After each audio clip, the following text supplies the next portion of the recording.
evening to you wherever you're watching us from tonight. It is the 5th of October 2022. We have a couple of stories in store for you, so stay tuned. But first, the headlines.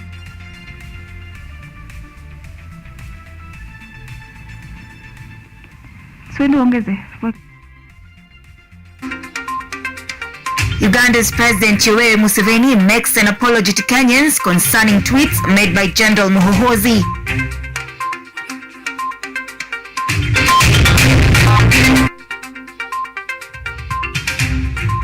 Kenya expands tea export market to Western Central Africa.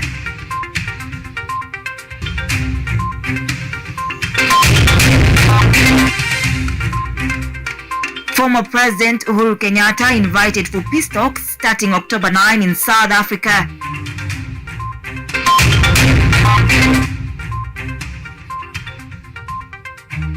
And Kenyatta University joins the rest of the world in celebrating World Teachers' Day.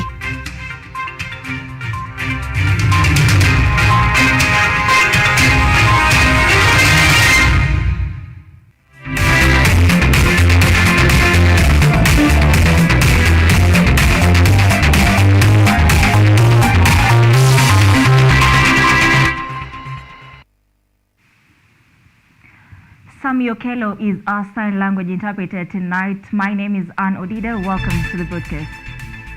Ugandan President Yoweri Museveni has apologized to Kenya's President William Ruto following tweet messages from his son General Muhoozi, who had earlier threatened to invade Kenya and seize Nairobi. In a statement he made today, he admitted that the act of public officer, whether civilian or military, making diplomacy threats is wrong and pleaded for forgiveness from Kenyans and Ugandans who could have been annoyed by General Muhoozi's heinous misdeeds.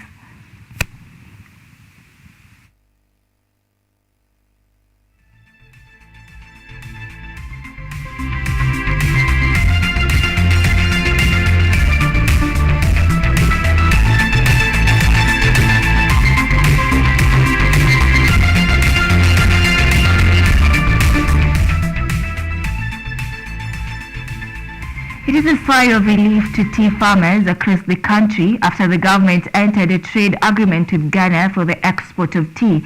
The first consignment was flagged off by President William Ruto at the KICC grounds. President Ruto has pledged full support to the Ministry of Trade and Agriculture for the production of high-quality tea. It was during the flagging off of tea for export to Ghana by President William Ruto, after Kenya entered an agreement with a trading bloc, the African Continental Free Trade Area.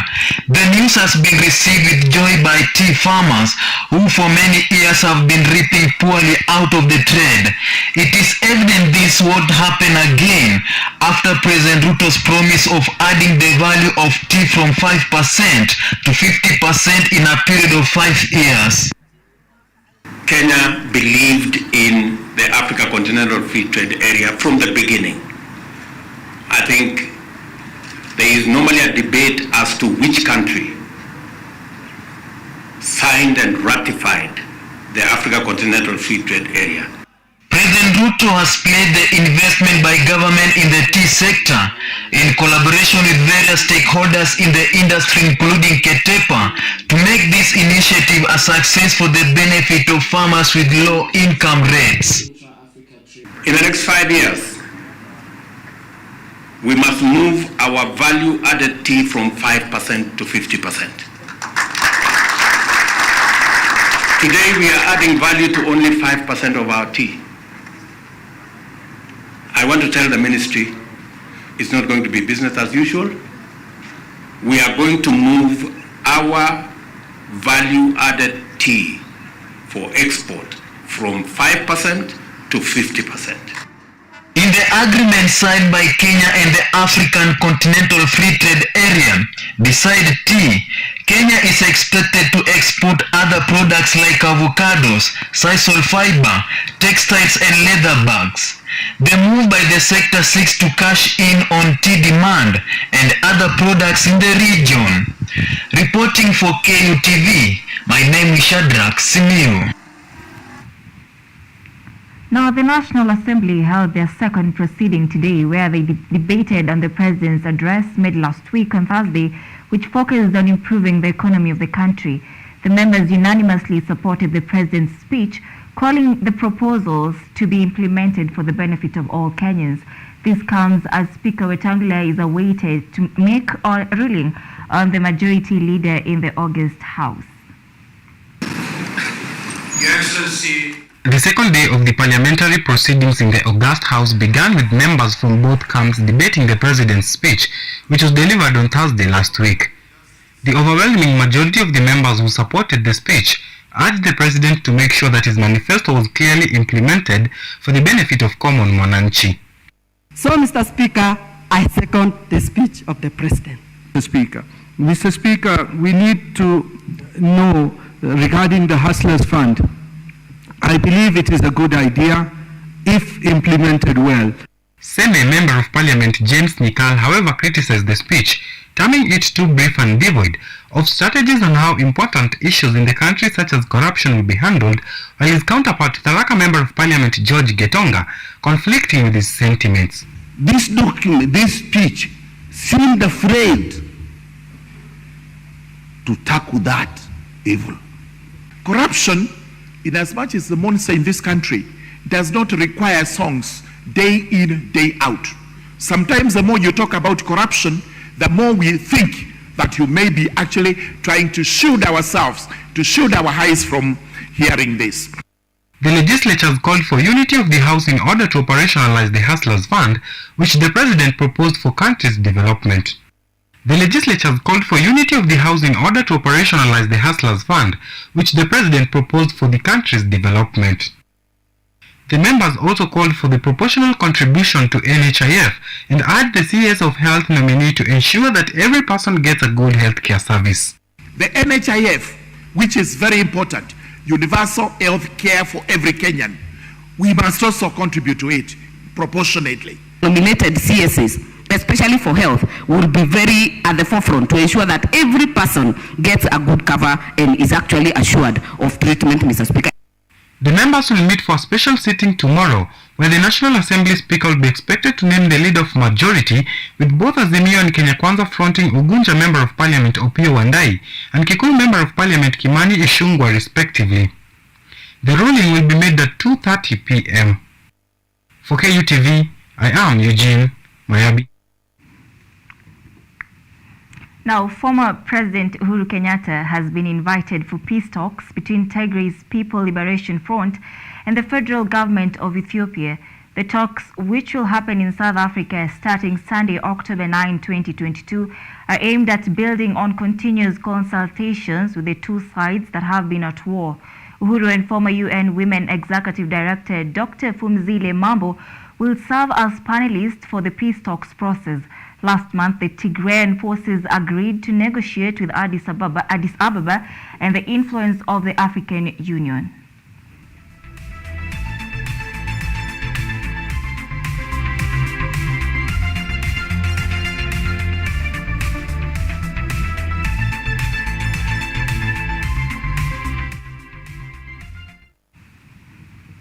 Kenya has committed to sustaining and enhancing effective collaboration with the United Nations on climate change.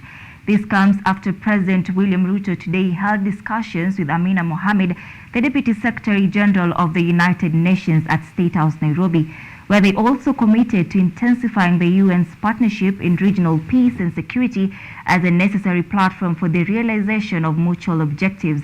Via his Twitter account, the president said that this cooperation is also an opportunity to advance the country's goal of building a united and prosperous global community.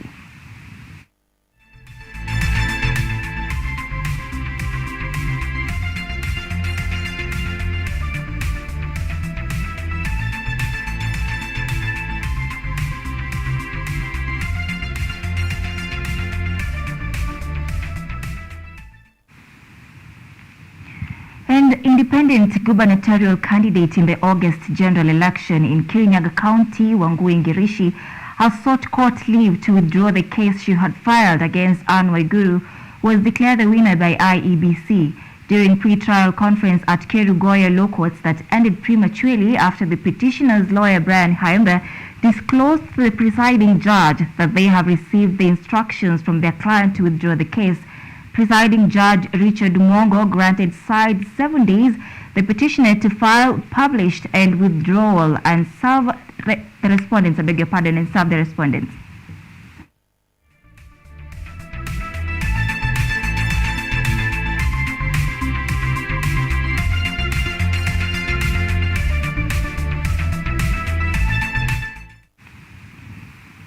Kenyatta University, in collaboration with the United Nations Education, Scientific and Cultural Organization UNESCO, has today celebrated World Teachers' Day in the university's School of Education grounds.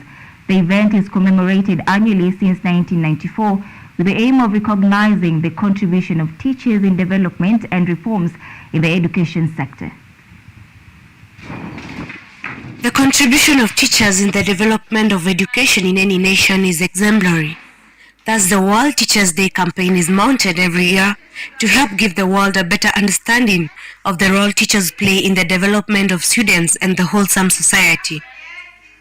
The contribution of teachers is therefore something to be emulated by other professions. We pay homage to the commendable service of millions of teachers the world over.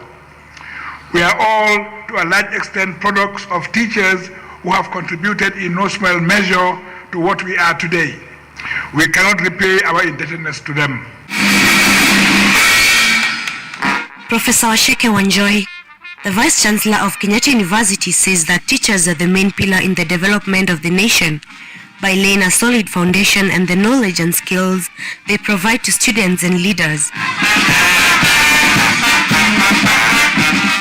So this day is the day that we celebrate the contributions made in our classrooms and communities and the role the teachers play in building the global future. This day therefore provides us an opportunity to appreciate not only how teachers are transforming education, but also to reflect firstly on the support they need to fully deploy their skills, but also secondly on the way forward for the profession. Although teachers and stakeholders around the world in the education sector are celebrating this important day in their calendar, there are challenges that have not yet been implemented. Teachers' shortage, inclusion and equality among students living with disabilities, lack of funds to finance educational activities in primary and secondary schools is a riddle that has not yet been answered. As the arrival of COVID-19 has had much effect on the education sector, the betters of the education sector are in the process of saving the ship before it sinks as they aim for a better future in Vision 2030.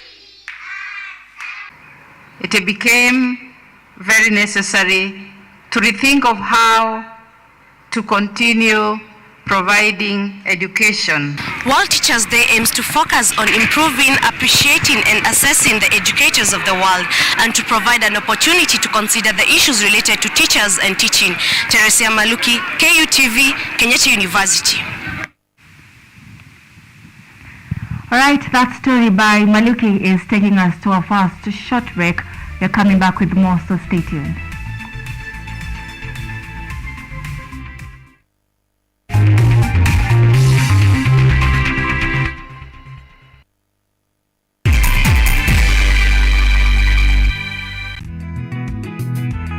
Sasa ni bora zaidi, mwanzo mpya, mambo mapya. Msimu mwingine wa Boresha Kilimo unakuletea teknolojia ibuka, kilimo mseto, uongezaji thamani. Teknolojia dijitali ya mauzo inawezesha ufikiaji wa masoko. Soko moko yako, mahangaiko yako ya kufikia masoko yamefika kikomo, manake tunao Mkulima Yangu. What Mkulima Yangu does is it connects farmers with the market. Hii ni Boresha Kilimo kwa ushirikiano na Mkulima Yangu. Hatafutaye hachoki na kichoka kesha pata. Kwa makala maalum ya kilimo, ungana nasi kila Jumamosi saa 6:30 kwenye kipindi ukipendacho Boresha Kilimo.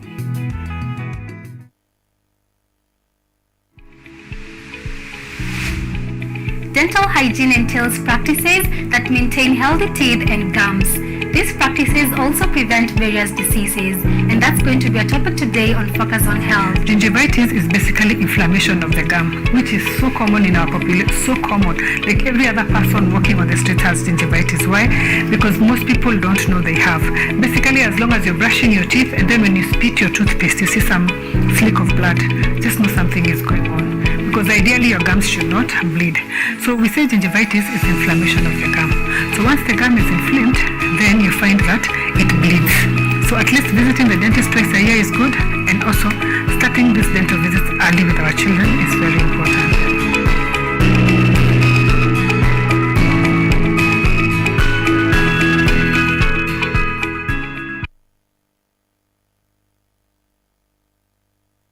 The percentage in which government is giving opportunities to this specific type of groups under the AGPO, like what percentage has the government given? No, but like I said, you see, when a budget is done for every year, every ministry will be able to place their budget for it.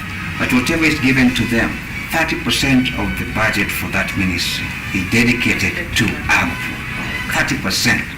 So if let's assume, for instance, that a ministry is given 2 billion, for instance. Now, 30% of 2 billion would be about 600,000? 600 million. That will be dedicated to AGPO. And therefore, when you go to a ministry, as a young person, as a person living with disability, 600 million is actually meant for you. This is The Agenda with Benturo Kumbuka and Colonel Retired Cyrus Oguna.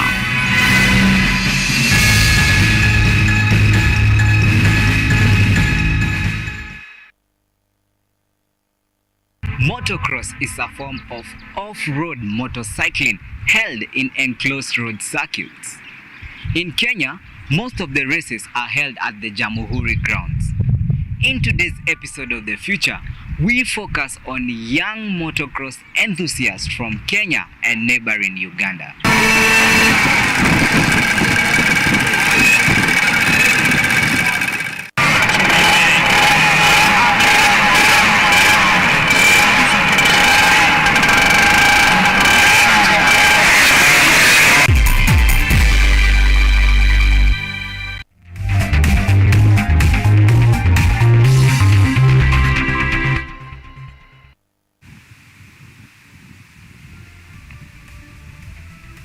Welcome back. Thanks for staying with us. Let's continue the bulletin.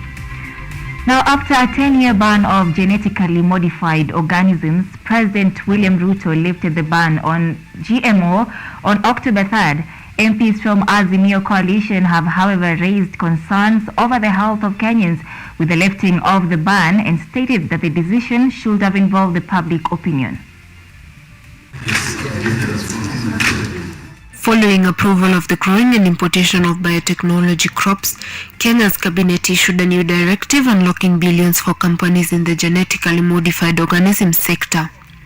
The strategy aims to increase the nation's food security and control skyrocketing prices.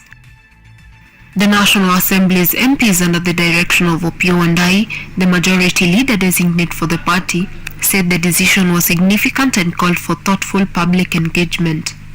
The senators from Vihiga, Makueni and Nairobi, Godfrey Osoti, Dan Manzo and Edwin Sifuna contended that the health issues posed by GMO foods had not been addressed.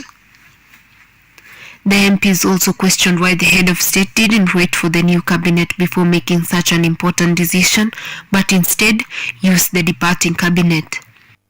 ODM National Treasurer Timothy Bosire said that by making significant policy changes concerning people's health and safety without much engagement, the president had gotten off to a bad start.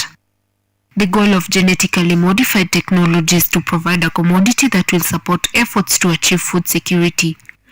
Therefore, the majority of genetically modified crops currently in use have been engineered to increase output through the introduction of plants with quicker growth rates, death resistance, and insect repellent properties, but with this comes small risks on health like allergic reactions. For KUTV, I am Susan Wayaki. Laikipia residents have been asked to embrace chicken rearing in place of goats and cows in a bid to avert cattle rustling in the region. Cases of cattle rustling and banditry in the volatile and troubled Laikipia County have been reported in the past from rival neighboring communities such as the Pokot, Samburu and Turkana. Olmoran ward in Laikipia County has in the past saw scores of residents killed and others displaced from their homes from cattle rustlers in the neighboring communities. This has sent the authorities suggesting initiatives of rearing chicken as mitigation strategies to the perennial cattle rustling. Laikipia Crop and Livestock Officer LC Wanja Kigano, while receiving improved chicken alongside other farmers from Farming System Kenya, FSK, said that the livelihoods of the residents had been derailed in the past due to livestock theft. She exuded confidence that the chicken will be beneficial to the farmers in the region that has been experiencing extreme weather conditions and drought. Area hii tukiangalia iko na wezi wengi sana sana wa mifugo, ng'ombe na mbuzi. Na sasa tukiangalia vitu kama kuku haibiwi sana na wezi. Humphrey Wafula, the director of Farming System Kenya, expressed his gratitude to the farmers who promised to take care of the given chicken and the sweet potato cutting from the donations. Tumeona ya kwamba kuku pia wanaleta income. Watu watapata mayai, watu watapata kuuza kuku ambao wako hai na wataweza kupata pesa, lakini kuku hawawezi kuwa targeted kama jinsi mifugo wengine wanakuwa targeted. Wametuletea mwalimu ametufunza mambo mazuri juu ya kupanda sweet potato. The chicken rearing training had been done prior to the issuance day, and farmers were asked to vaccinate their chicken after every 2 months to avoid plunging into losses. Joseph Duko, KUTV. Now another health worker in Uganda has succumbed to the Ebola virus as the country struggles to contain the spread of the disease. Via tweet, Uganda Health Minister Dr. Jane Ruth Aseng on Wednesday confirmed the death of the 58-year-old Miss Margaret Nabisubi, an anesthetic officer who battled the disease for 17 days. The late Margaret is the fourth health worker succumbing to the Ebola attack after the probable cases of a midwife, Dr. Mohammed Ali, and a health assistant in Kagadi district. Since the outbreak was announced last month, the confirmed cases have now increased to 43 as deaths rise to 10.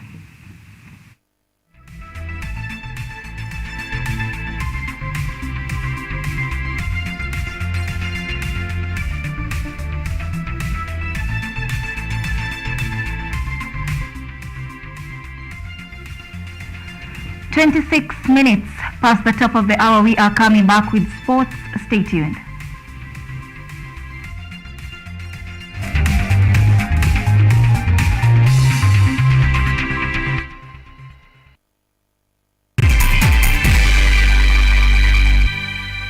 Unemployment has hit you hard. Your salary is meager. You decide to venture into business, but you're struggling to thrive in it.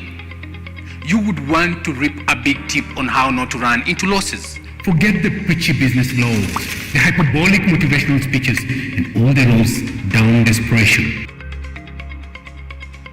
Hope has come with model stories from small successful entrepreneurs.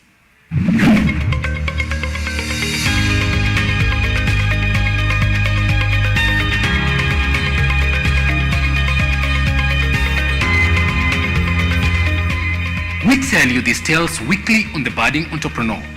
Join us as we help you make your trade profitable and often smile to the bank.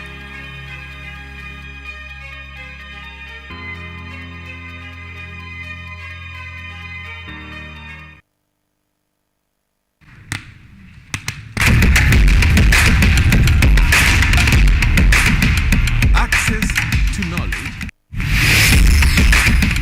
Solution to unanswered questions.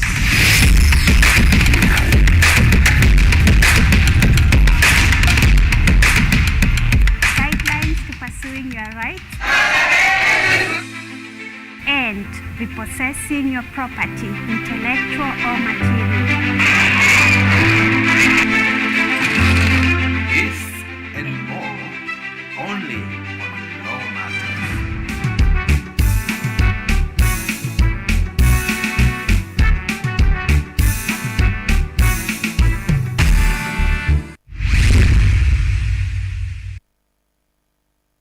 Today I am at DIN, Digital Education Africa Network. So at DIN we have a program we call Classworks program. As you can hear, is that a classroom is supposed to work for the student. And this Classworks program is filling a niche to understand that we do have modern students in the classroom right now. And also with the changing world with technology, that students have access to technology in the classroom, we give digital tools to schools. These are computers and also something we call the LimuPi. So most of the schools right now don't have computers, so we provide that in our program.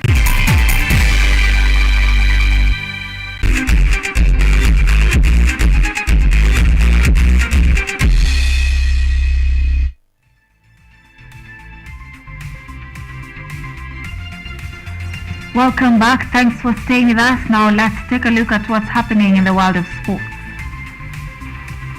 Now, Commonwealth Games 100 meters champion Ferdinand Manyele is among seven Kenyan athletes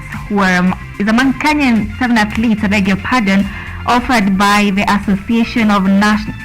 I beg to take that up again. Commonwealth Games 100 meters champion Ferdinand Manyele is among seven Kenyan athletes who are set to benefit from a scholarship offered by the Association of National Olympics Committee of Africa ahead of the Paris Olympics in 2024. The athletes will get 100,000 shillings every month up to July 2024 as part of their preparations for the Olympics. Other athletes under the scholarship include Commonwealth Games 5,000 meters champion Beatrice Chebet, World 5,000 meters silver medalist Jacob Krop, World 10,000 meters bronze medalist Margaret Chelimo, Nicholas Kimeli, Charles Simoto, and World Indo 50,000 meters bronze medalist Abel Kipsang.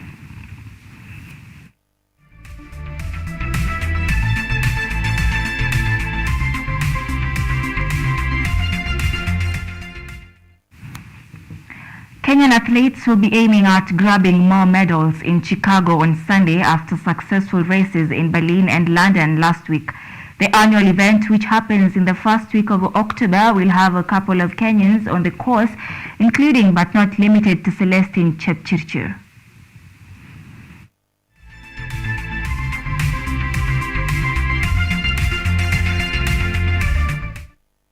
And finally, Liverpool garnered a 2-0 home win in the UEFA Champions League match against Rangers yesterday night at Anfield, earning their second win in the UEFA Champions League to settle for second place behind the leaders Napoli. Another